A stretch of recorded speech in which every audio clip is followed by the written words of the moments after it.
Hello everyone, welcome to SS biology classes. इससे हम लोग 10th क्लास का चैप्टर नंबर 2 कर रहे हैं।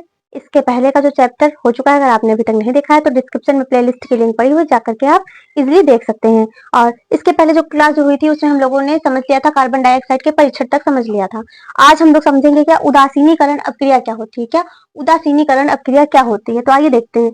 जब अम्ल व क्षारक, जो अम्ल होते हैं और क्षार होते हैं, अम्ल क्षार को पहचानने की ट्रिक भी हमारे चैनल पर अपलोड है, आप देख सकते हैं, अनंत छलनी के नाम से अपलोड है। ठीक है, तो जब अम्ल व क्षारक परस्पर क्या करते हैं, अभिक्रिया करके, अम्ल और क्षार जब परस्पर अभिक्रिया करके क्या करते हैं, एक दूसरे के प्रभाव को समाप्त कर देते हैं। देखो, अम्ल होता है खट्टा, क्षार होता है कड़वा। ठीक है, कड़वा होता है, टेस्ट होता है जब दोनों क्या करते हैं, परस्पर आपस में क्या करते हैं, क्रिया करके एक दूसरे को के प्रभाव को नष्ट कर देंगे।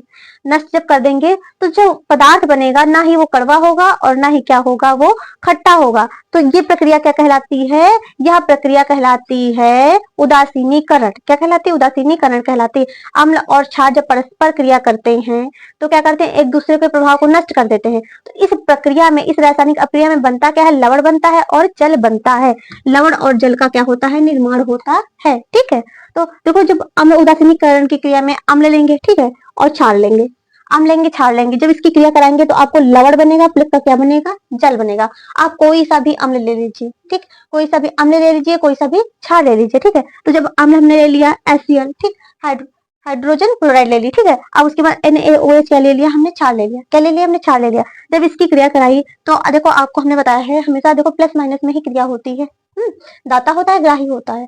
तो जो दाता के पास ग्राही जाएगा, ठीक, दाता के पास ग्राही जाएगा तभी तो क्या होगा, जोड़ा बनेगा। हाँ, ग्राही ग्राही जाएगा, बड़ा बड़ा आदमी एक जगह इकट्ठा हो जाएगा तो कहाँ बात बनेगी है। जब जो बड़ा आदमी होगा, जिस जैसे जो पैसा वाला होगा, उसके पास जब आवश्यकता वाला आदमी जाएगा तभी तो उसको वो पैसे देगा ना। अब पैसा पैसा वाला जा रहा है तो उनको जरूरत ही नहीं है किसी चीज की। तो यहाँ पे क्या दाता है, जैसे कि हाइड्रोजन आपका प्लस का है और सोडियम आपका प्लस का है। ठीक है, OH आपका क्या है, माइनस का है, Cl आपका माइनस का है। तो ये बनेगा क्या, देखिए बनेगा क्या, ये इसके साथ अटैच होगा, ये इसके साथ अटैच होगा, तो आपका NaCl बनेगा। सोडियम क्लोराइड यानी कि नमक बनेगा। हाँ, प्लस आपका क्या बनेगा, जल यानी कि H2O बनेगा, H2O का निर्माण होगा। इतना आपको क्लियर हो गया होगा। अब हम लोग समझते हैं अम्ल के साथ धात्विक ऑक्साइड की अपक्रिया। क्या, अम्ल के साथ धात्विक ऑक्साइड की अपक्रिया। जो अम्ल होते हैं वो धात्विक ऑक्साइड, जो धात्विक ऑक्साइड होती है उनकी प्रवृत्ति कैसी होती है, क्षारीय होती है। धात्विक ऑक्साइड की प्रवृत्ति हमेशा कैसी होती है, तो क्षारीय प्रवृत्ति के होते हैं। कैसी प्रवृत्ति के होते हैं, अगर पूछा जाए तो आप बताएंगे क्या, क्षारीय प्रवृत्ति के होते हैं। ठीक है, तो धात्विक ऑक्साइड, जो धात्विक ऑक्साइड होते हैं जब अम्ल के साथ क्रिया करते हैं तो लवण और जल बनाते हैं। क्या बनाते हैं, लवण और जल बनाते हैं। ठीक है, जैसे आपका MgO है, HCl है, इसमें भी हम लोग देखें, देखिए जो आपका Mg प्लस का है, वो आपका क्या है, माइनस चार्ज है इसके ऊपर, और H आपका क्या है, प्लस का, Cl आपके पास माइनस चार्ज है, तो Mg क्या होगा, Cl के पास जाएगा। ठीक है, तो यहाँ बनेगा MgCl। क्या बनेगा, MgCl बनेगा, मैग्नीशियम क्लोराइड बनेगा, प्लस आपका क्या होगा, वाटर निकल जाएगा। क्या होगा, वाटर निकल जाएगा। अब ये आपका क्यूप्रस ऑक्साइड है, ठीक, क्यूप्रस ऑक्साइड है, जब ये 2HCl से क्रिया करेगा तो क्या बनेगा, क्या बनेगा, तो आपका यहाँ बनेगा, देखो ये प्लस का है और ये माइनस का है, ये प्लस का है, ये माइनस का है। ठीक, तो यहाँ पर देखिए 2 सामने लिखा है, इसका मतलब HCl में हाइड्रोजन की संख्या 2 है और Cl की संख्या कितनी है, 2 है। ठीक है, तो बनेगा क्या, देखो CuCl2 बनेगा। ठीक, कॉपर क्लोराइड बनेगा, प्लस का आपका क्या बनेगा, देखिए आपका कॉपर क्लोराइड बन गया, प्लस आपके पास यहाँ पे 2 हाइड्रोजन बचे, एक ओ बना, प्लस का क्या हो गया, H2O वाटर रिलीज हो जाएगा। अब हम लोग देखते हैं क्षारक। ठीक है, जब क्षारक के साथ अब क्रिया कराई जाती है धात्विक ऑक्साइड की, तो इसमें भी क्या बनता है, लवण बनता है प्लस जल बनता है। क्या बनता है, लवण बनता है प्लस जल बनता है, जब क्षारक के साथ धात्विक ऑक्साइड की अब क्रिया कराई जाती है। और इसकी प्रवृत्ति कैसी होती है, अगर पूछा जाए धात्विक ऑक्साइड की प्रवृत्ति कैसी होती है, तो देखो क्षारक के साथ जब धात्विक ऑक्साइड की प्रवृत्ति होती है तो इसमें क्या होती है, अम्लीय प्रवृत्ति के होंगे। कैसे होंगे, अम्लीय प्रवृत्ति के होंगे। तो क्षारक जब अधात्विक ऑक्साइड के साथ जब क्रिया करेंगे तो आपका क्या बनेगा, लवण प्लस जल बनेगा। ये हमेशा याद रखिए, ये हमेशा याद रखिए, जब क्षारक प्लस अधात्विक ऑक्साइड के साथ क्रिया करेंगे, देखिए इसमें धात्विक ऑक्साइड के साथ क्रिया हो रही है, इसमें अधात्विक ऑक्साइड के साथ क्रिया हो रही है, तो ये आपका होगा क्षारीय प्रवृत्ति का, और ये आपका कौन सी प्रवृत्ति का होगा, ये आपका अम्लीय प्रवृत्ति का होगा। कैसी प्रवृत्ति का होगा, अम्लीय प्रवृत्ति का होगा। इसमें आपका लवण बनेगा प्लस जल बनेगा। ठीक है, तो जब ये देखिए कैल्शियम हाइड्रोक्साइड की जब हम लोग CO2 से क्रिया कराएंगे, जब कैल्शियम हाइड्रोक्साइड की जब CO2 से क्रिया कराई जाएगी तो आपका क्या बनेगा, तो आपका बनेगा, देखिए यहाँ पे आपके पास कैल्शियम, देखो यहाँ पहले हम लोग देख लेते हैं, कैल्शियम प्लस का है, कैल्शियम आपके पास 1 है, कैल्शियम कितना है आपके पास 1 है, और OH, O आपके पास यहाँ पे कितने हैं, O आपके पास यहाँ पे 2 है, क्योंकि देखो ब्रैकेट के अंदर लिखे हैं, उसके बगल में दो लिखा हुआ है, वोल्ट वाइज लगा हुआ है, इसका मतलब ब्रैकेट के अंदर जितने भी आपके होंगे तत्व वो कितने होंगे, दो होंगे, ठीक है। तो आपके पास H कितने हैं, 2 हैं, ठीक है, 2 हैं। अब आपके पास C देख लीजिए, 1 है, O आपके पास कितने हैं, 2 है, ठीक है। तो अब बनेगा क्या, अब बनेगा यहाँ पे क्या बनेगा, देखो CaCO3, ठीक,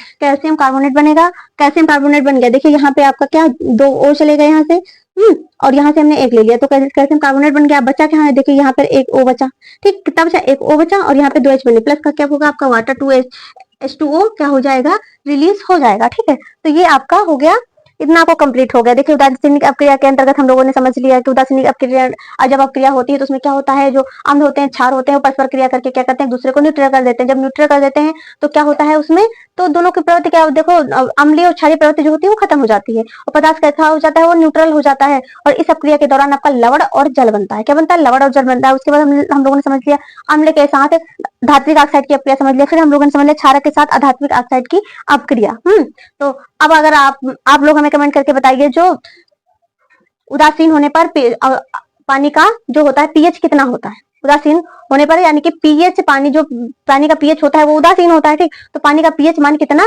होता है, ये डिस्क्रिप्शन में कमेंट करके जरूर हमें बताएं, ठीक है। तो इतना आपको क्लियर हो गया होगा। अब हम लोग आगे टॉपिक पे बढ़ते हैं। अब हम लोग समझते हैं अम्ल व क्षारों की प्रबलता, ठीक है।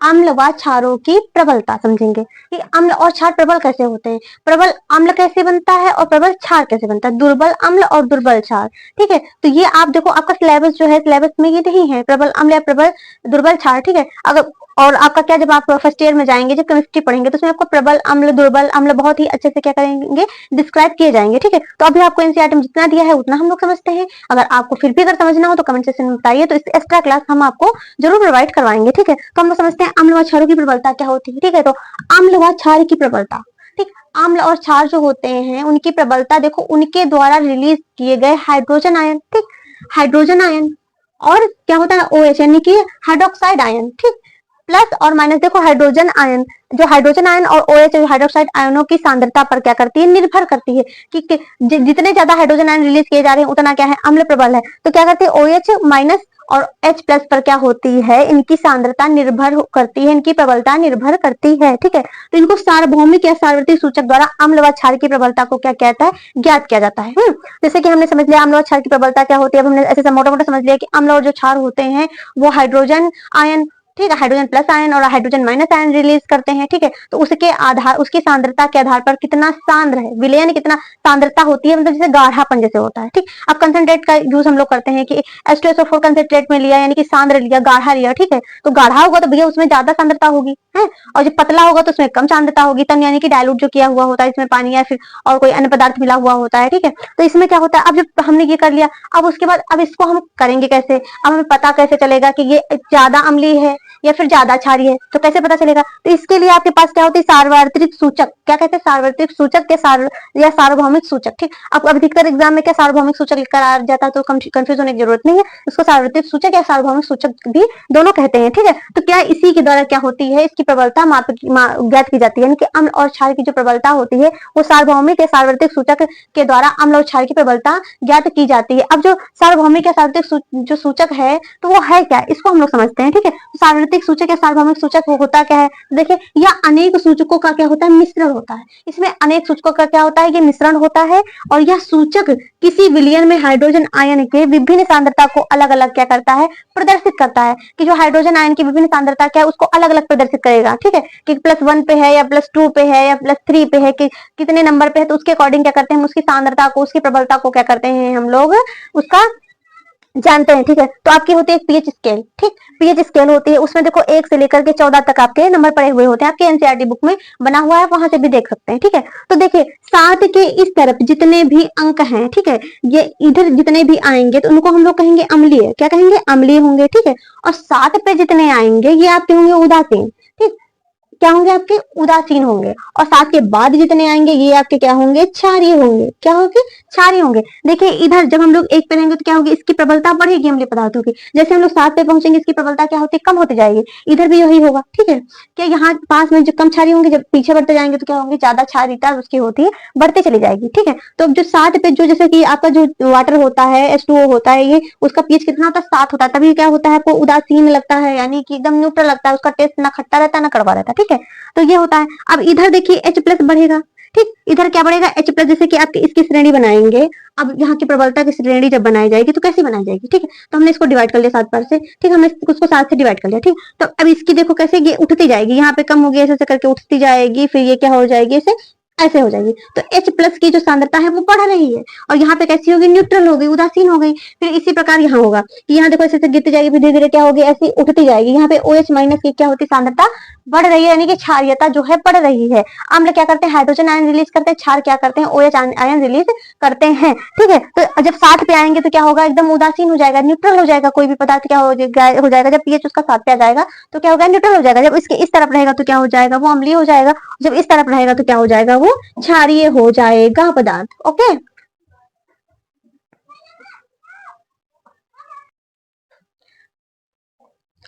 अब हमने पीएच स्केल देखी, ठीक है, पीएच स्केल देखी, इसमें क्या था देखिए, 1 से 7 था, ठीक, यहाँ पे क्या था 14 था, ठीक है, तो 7 पे जितने होते हैं उदासीन होते हैं, क्या होते हैं, उदासीन होते हैं, और आप जानते हैं जो उदासीन होते हैं वो सारे क्या होते हैं, लवण होते हैं, क्या होते हैं, लवण होते हैं। अगर आपसे पूछा जाए 7 पीएच किसका होगा तो लवण का होगा, आप बताएंगे, ठीक, लवण का होगा, क्योंकि ये क्या होते हैं, उदासीन होते हैं, ठीक है। 7 पर क्या होता है, कोई चीज क्या होती है, उदासीन हो जाती है, क्या होती है, उदासीन हो जाती है। अब जैसे कि आप जानते हैं ये देखिए 7 से कम है, ठीक, इनका पीएच मान कितना है, इनका पीएच जो है वो क्या है, 7 से कम है।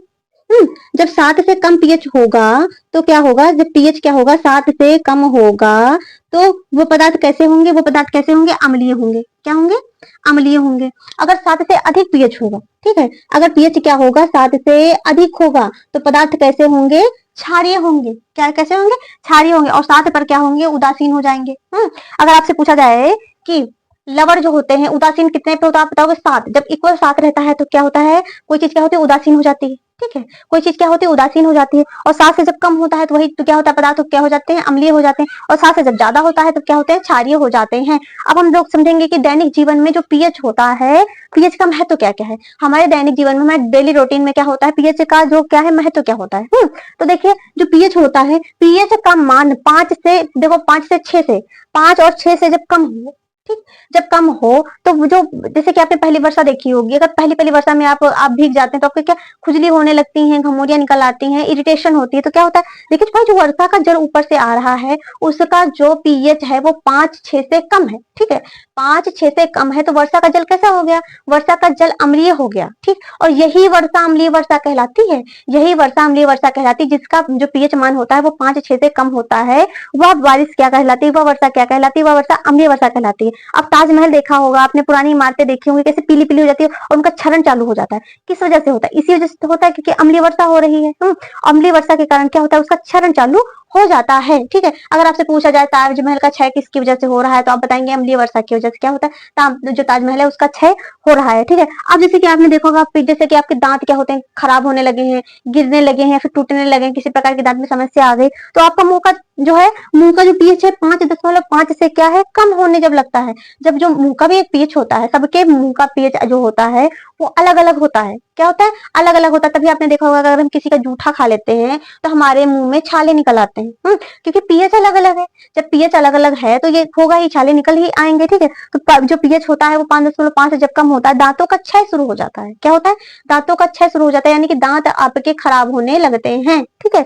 अब क्या आपने देखा होगा, और हमारे शरीर का जो पीएच होता है वो 7 से 7.8 के बीच रहता है। अब हमारी बॉडी का पीएच पूछा जाए, हमारी क्या सबकी बॉडी का पीएच कितना होता है, 7 से 7.8 के बीच होता है। अगर फिर आपसे पूछा जाए कि कमेंट सेक्शन में आप करके बताइए कि ब्लड का पीएच कितना होता है, क्या ब्लड का पीएच कितना होता है, आज के लिए आपका यही क्वेश्चन है कि ब्लड का जो रक्त है, रक्त का पीएच कितना होता है, ये आप कमेंट सेक्शन में क्वेश्चन करके बताइए। अगर क्लास आप अच्छे से देख रहे हैं तो रक्त का पीएच क्वेश्चन इसमें आपके इसी बोर्ड में इसका आंसर छुपा हुआ है, तो आप जब कमेंट सेक्शन में क्या में कमेंट करके बताइए कि रक्त का पीएच मान कितना होता है, ठीक है। तो हमारे शरीर का जो पीएच मान है वो 7 से 7.8 के बीच होता है, ठीक है। और जो मधुमक्खी जो होती है, जब मधुमक्खी जैसे कि हमें काटती है तो हमें क्या होती है, जलन होती है, खुजली होती है, ठीक, जलन होती है, दर्द होता है, वो भयानक है। तो क्यों होता है, तो मधुमक्खी का जो डंक होता है, जो मधुमक्खी काटने के दौरान अपने मुंह से जो डंक डंक के द्वारा काटती है तो वहां से क्या निकलता है, मेथनोइक अम्ल निकलता है, ठीक, मेथनोइक अम्ल निकलता है। अगर पूछा जाए क्वेश्चन बने कि चींटी जब काटती है तो कौन सा होता है, तो फार्मिक एसिड निकलता है, क्या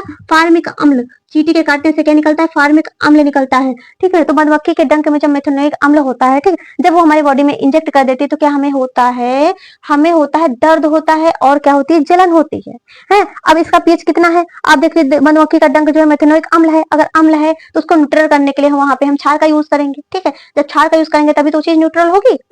अब जो जैसे कि आपने अच्छी उपज के लिए, जो अच्छी उपज के लिए तो पृथ्वी का जो जमीन है उसका भी पीएच कैसा होना चाहिए, उसका पीएच पौधों के लिए क्या विशिष्ट होना चाहिए। अम्लीय ज्यादा अम्लीय में लगा दोगे तब भी नहीं चलेंगे, ज्यादा क्षारीय में लगा दोगे तब भी वो पौधा नहीं वहां पे उत्पन्न होगा। आपने देखा होगा किसी किसी खेत की फसल क्या होती है, बहुत ही अच्छी होती है, क्योंकि उसका जो पीएच होता है वो न्यूट्रल होता है, उदासीन होता है, विशिष्ट पीएच का होता है, ठीक है।